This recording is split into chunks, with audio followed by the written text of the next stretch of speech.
Baik, selamat pagi semua. Sebelumnya perkenalkan nama saya Laksmi Dwi Maharani dengan NIM 2312182. Di sini saya akan mempresentasikan hasil kerja saya yaitu seminar proposal penelitian akuntansi dengan judul Review dan Interpretasi Laporan Keuangan bagi Pelaku UMKM terhadap Pengambilan Keputusan Studi Fenomenologi CV Komputer Mandiri SOE TTS. Baik, sebelum saya akan masuk ke materi pertama, di sini saya akan menyebutkan beberapa materi yang akan saya jelaskan ke depannya, yaitu terdapat dalam daftar isi, uh, ada latar belakang, rumusan masalah, tujuan penelitian, manfaat penelitian, kajian teoritis dan empirik, ada kerangka berpikir, metodologi penelitian, tempat dan waktu penelitian, fokus penelitian, dan juga teknik pengumpulan dan analisis data. Oke, baik, kita masuk ke materi yang pertama, yaitu latar belakang mengapa saya mengambil judul ini. Jadi, yang melatar belakangi judul ini yaitu UMKM merupakan pilar penting dalam perekonomian nasional, di mana berkontribusi besar dalam menciptakan lapangan kerja dan juga pertumbuhan ekonomi tentunya. Menurut Sari dan Wijaya tahun 2024, itu sendiri bahwa UMKM itu menjadi kontribusi besar dan menciptakan lapangan kerja dan juga itu berpengaruh pada pertumbuhan ekonomi. Dan pada tahun 2025, data yang saya peroleh dari Nusa Tenggara Timur memiliki 366.473 unit UMKM dan itu didominasi oleh usaha mikro. Jadi untuk NTT sendiri, untuk perusahaan-perusahaan besar itu masih sangat jarang ditemukan. Bahkan hanya satu atau dua perusahaan besar yang sudah bukan UMKM lagi. Akan tetapi untuk tumbuhan ekonomi, khususnya untuk bagian usaha, itu NTT masih mendominasi pada UMKM. Nah, dan juga pengelolaan keuangan yang baik menjadi kunci keberhasilan UMKM. Itu menurut Santoso 2021. Dan menjelaskan sebagaimana laporan keuangan itu penting untuk memantau kinerja dan pengambilan keputusan. Nah, dengan adanya pengelolaan keuangan yang baik, itu akan membuat UMKM itu menjadi UMKM yang berkembang, UMKM yang berkelanjutan dan juga menjadi kunci keberhasilan dari UMKM itu sendiri. Dan juga menjelaskan laporan keuangan itu sangat penting, bukan hanya untuk perusahaan besar, perusahaan sekecil apapun, tingkat usaha mikro sekalipun, itu tetap laporan keuangan menjadi kunci dari bisnis mereka sendiri. Nah, oleh karena itu, diperlukan penelitian ini pada kajian review serta interpretasi laporan keuangan oleh pelaku UMKM di CV Komputer Mandiri Soe TTS sebagai studi fenomenologi. Nah, mengapa saya mengambil sebagai dari sekian banyak studi fenomenologi, saya memilih CV Komputer Mandiri SOE karena dari usahanya tersebut ada peralihan dari UMKM-nya yang masih usaha mikro yang belum terlalu menggunakan laporan keuangan dan juga mereka sekarang sudah berkembang karena mereka sudah memakai laporan keuangan. Di sini saya mau menjadikan penelitian bagaimana mereka mengelola keuangannya menggunakan laporan keuangan dan juga sebelum mereka menggunakan laporan keuangan. Serta saya juga ingin membuat penelitian di uh, lokasi di CV Komputer Mandiri SOE, bagaimana caranya untuk review serta interpretasi laporan keuangan sehingga akan berpengaruh signifikan pada pengambilan keputusan bisnis selanjutnya.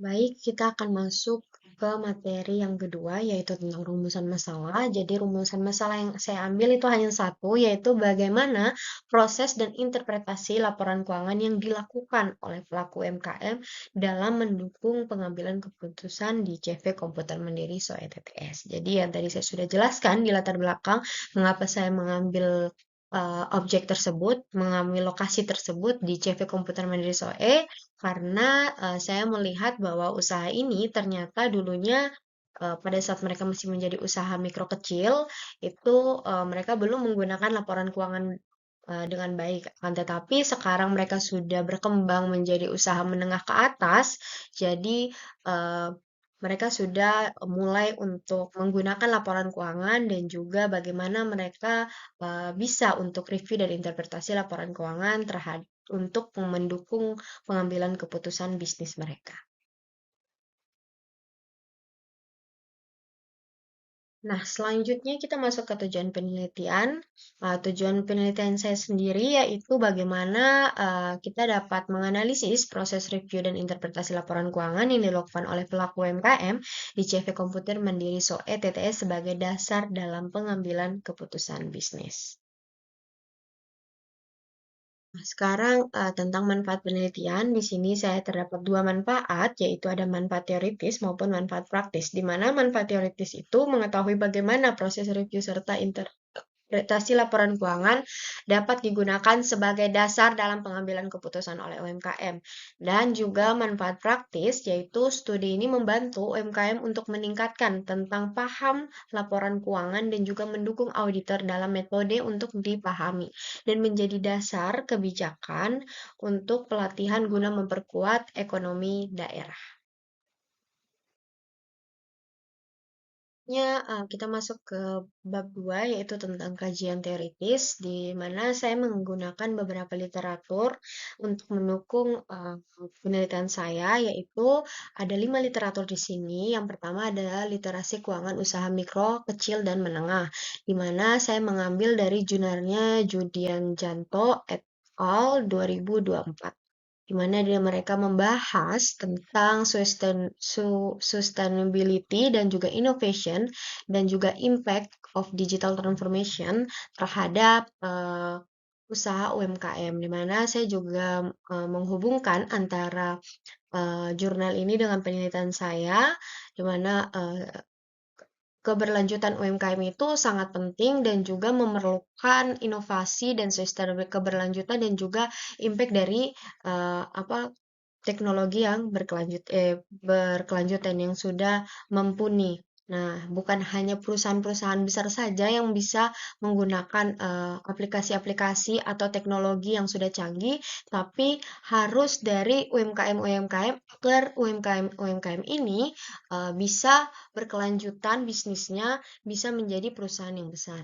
Nah, yang kedua ada teori perilaku terencana atau teori plan behavior, yaitu tentang analisis pengaruh tingkat literasi keuangan dan teori plan behavior terhadap pengelolaan keuangan UMKM oleh Ulfiani SR 2023. Nah, di mana teori ini sangat penting bagi seorang pelaku UMKM di mana tingkat literasi keuangan itu adalah menjadi kunci atau fondasi bagi seorang pelaku UMKM apalagi seorang owner dari UMKM tersebut. Jadi mereka paham akan apa isi dan makna dari laporan keuangan tersebut. Nah, untuk literatur ketiga, saya mengambil tentang analisis laporan keuangan UMKM.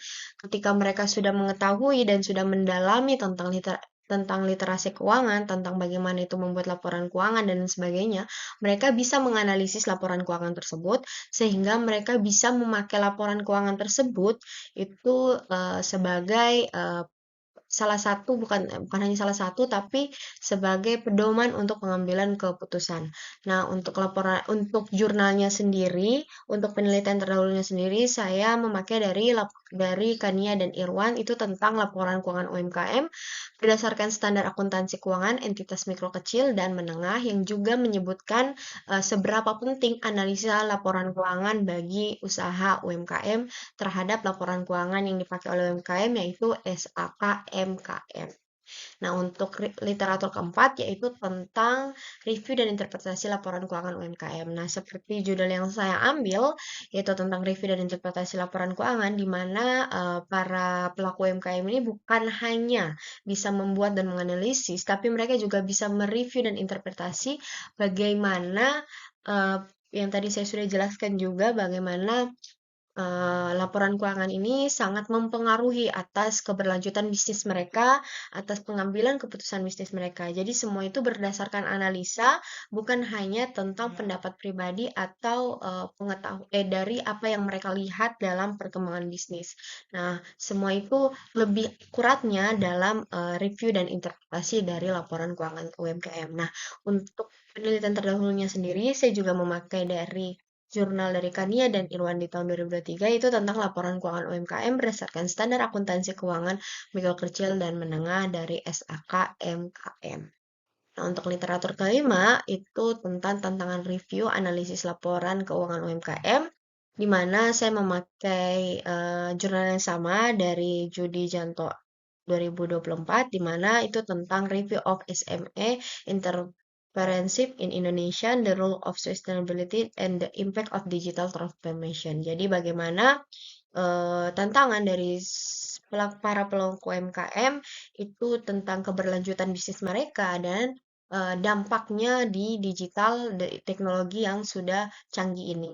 Nah, jadi kelima literatur ini menurut saya sudah cukup untuk menunjang penelitian saya. Dari kajian teoritis, di mana yang menjadi dasar beberapa uh, penelitian untuk menunjang penelitian saya. Di sini saya juga mengambil beberapa jurnal-jurnal atau penelitian terdahulu dengan saya analisis apa hasil penelitiannya dan jenis penelitiannya yang cocok dengan penelitian saya dan juga menjadi suatu pendukung dalam penelitian saya dan juga perbedaan dan persamaan untuk penelitian saya di sini.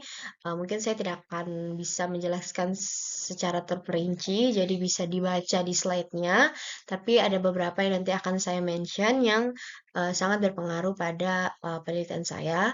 Yang pertama ada Mansur 2023 itu tentang persepsi pelaku UMKM atas penggunaan laporan keuangan, di mana itu lebih fokus dari persepsi pelaku UMKM terkait laporan keuangan dan juga perbedaan ini. Studi ini memakai fenomenologi mendalam hmm, tentang aspek psikososial, bukan sekedar kuantifikasi persepsi. Jadi, eh, dari yang pertama itu tentang persepsi pelaku UMKM, terus yang kedua ada Baik dan Dimas, dan Sasati 2024 itu tentang penerapan SAK MKM, terus ada Santoso 2021 tentang pentingnya review laporan keuangan. Di situ juga ada persamaan dan perbedaan dan juga hasil penelitian dan juga jenisnya, yaitu terus ada Dewi dan Kausat 2020 itu tentang rendahnya pengetahuan akuntansi UMKM, di mana ini sangat berdampak bagaimana suatu UMKM mau berkembang, mau bisa menjadi perusahaan yang besar kalau uh, dari rendahnya pengetahuan akuntansi untuk pelaku UMKM. Nah, yang kelima itu ada jurnal internasional yaitu dari Judi Janto tahun 2024 itu tentang efek teknologi hijau dan juga cleaner production pada UMKM. Jadi itu melibatkan UMKM dan berpengaruh praktik manajerial dan perbedaannya itu fokus dengan keberlanjutan. Jadi ini tentang pengembangan suatu teknologi dan ini lebih difokuskan di UMKM. Jadi bukan hanya suatu perusahaan besar yang difokuskan dengan teknologi-teknologi baru, tapi semua harus didasari seluruh pelaku usaha maupun itu kecil, menengah, dan atas yang besar itu juga harus menerapkan beberapa teknologi sesuai dengan kebutuhannya masing-masing.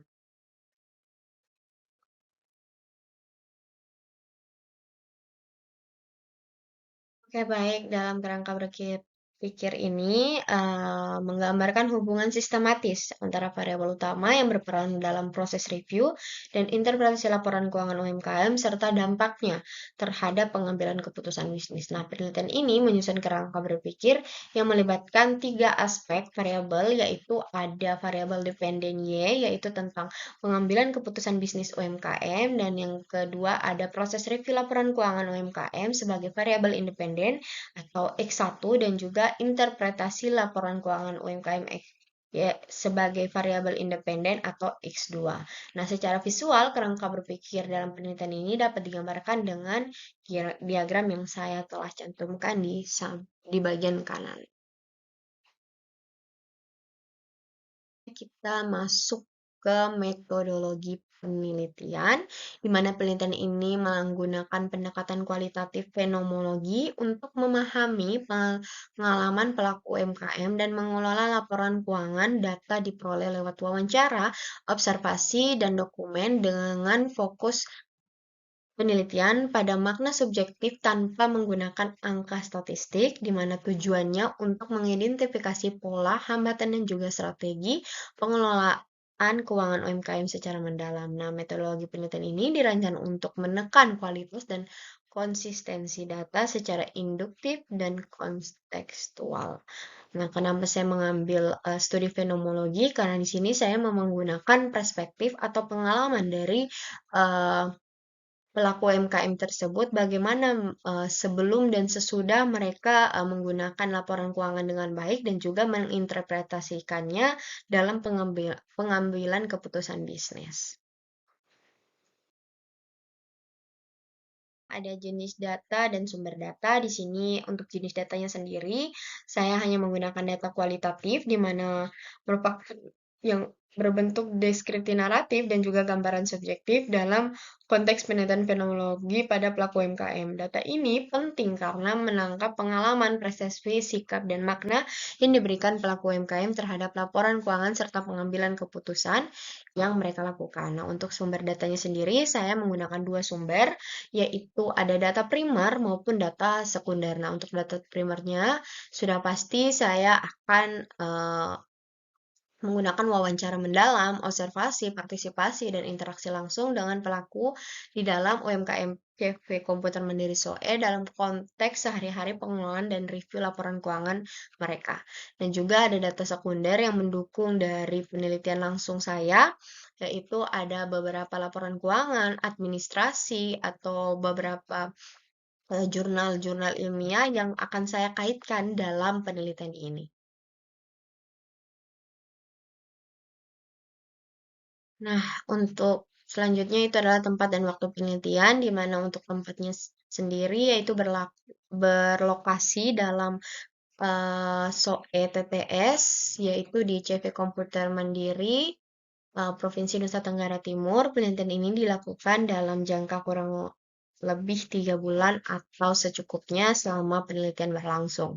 Nah, untuk fokus penelitiannya sendiri, dalam konteks ini penelitian fenomenologi fokus penelitian diarahkan pada pemahaman mendalam terhadap bagaimana pelaku UMKM melakukan proses review dan interpretasi laporan keuangan, serta bagaimana proses tersebut mempengaruhi pengambilan keputusan usaha. Fokus ini memutuskan pada makna subjektif dan pengalaman langsung pelaku UMKM dalam konteks pengelolaan keuangan di usaha mikro tersebut.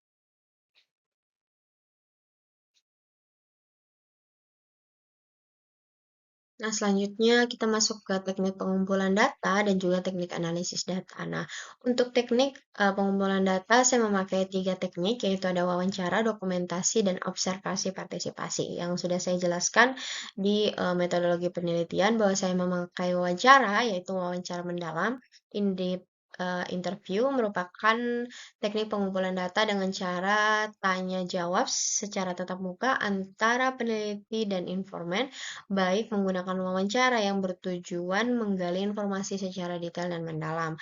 Jadi saya akan menggunakan metode ini karena cocok dengan penelitian saya, yaitu bagaimana fenomenologi atau persepsi dari pelaku UMKM terhadap usahanya. Nah, selanjutnya saya memakai teknik pengumpulan data dengan dokumentasi, di mana pengumpulan data dokumentasi berupa pengumpulan arsip dan dokumen relevan seperti laporan keuangan UMKM, catatan transaksi, surat keputusan, maupun dokumen pendukung lainnya yang berkaitan dengan proses pengambilan keputusan. Nah, yang ketiga ada observasi partisipasi, di mana melakukan observasi partisipan dengan cara mengamati langsung aktivitas dari pelaku UMKM dalam mengelola dan menggunakan laporan keuangan.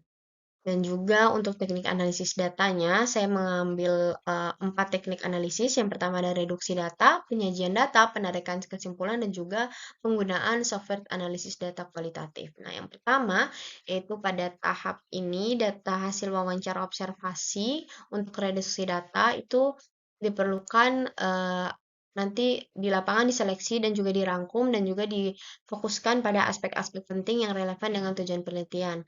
Nah, untuk penyajian data dalam konteks penelitian ini, penyajian data akan fokus pada gambaran pemahaman audit pelaku. Jadi, dari aktivitas sehari-hari atau aktivitas yang berkaitan dengan operasional bisnis, yang dimana untuk memantau keputusan atau kinerja bisnis pada UMKM setempat. Nah, habis itu ada penarikan kesimpulan. Peneliti juga melakukan verifikasi dengan cara trinulis data, yaitu membandingkan dan meng-cross-check data dari berbagai sumber dari teknik pengumpulan data untuk memastikan validitas dan keandalan temuan. Jadi, mungkin saya akan lebih cross-check dalam mengambil data, mungkin data keuangannya mereka, data transaksi di mana mereka ini adalah usaha dagang, menjual atau membeli em, dari supplier terus menjual lagi untuk konsumen. Jadi seperti counter gitu. Dan selanjutnya ada penggunaan software analisis data kualitatif di mana sebagai pendukung dalam menganalisis data kualitatif, yaitu memakai aplikasi atau software NVivo untuk mengelola dan juga mengkaji pada data kualitatif.